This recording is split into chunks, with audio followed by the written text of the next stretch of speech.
অতএব বন্ধুরা, আমার একজন মুসলিম 24টা ঘন্টায় পবিত্র থাকা দরকার। আমার জানা নাই আমার কোন টাইমে আমার মৃত্যু হয়ে যাবে। আমি যদি পবিত্র অবস্থায় মৃত্যুবরণ করি, আশা করা যায় তখন আমার জবানে জারি হয়ে যাইতে পারে লা ইলাহা ইল্লাল্লাহু মুহাম্মাদুর রাসূলুল্লাহ। আপনি নামাজে গেলে বলেন কাপড় পাক নাই, কাপড় ভালো না, আপনি চলেন কেমন? হ্যাঁ, কি অবস্থা?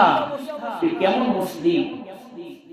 আমার ভাইরা, আমার বন্ধুরা, এই জন্য যেই আমল, যেই কাজ করতে যাইয়া, যেই ব্যবসা করতে যাইয়া, যেই চাকরি করতে যাইয়া, যেইভাবে কামাই করতে যাই, আল্লাহর হুকুম পালন করতে আপনার ব্যাহত হয়, কাজ করা হারাম। কাসবুল হালালি ফারিদাতুন বাদাল ফারিদা।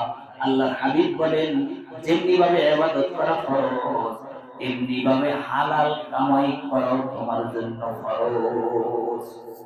ওয়া আলাইকুম বিতিজারাতি ফাইন্না বিহা 19 রিজকান। আল্লাহর হাবিব সাল্লাল্লাহু আলাইহি সাল্লাম বলেন, কামাইয়ের 10 ভাগের 9 ভাগ হইল ব্যবসা থেকে আসে। বলুন সুবহানাল্লাহ। কামাইয়ের 10 ভাগের 9 ভাগ আসে ব্যবসা থেকে। আর দুনিয়ায় যত ভেজাল এই ব্যবসা।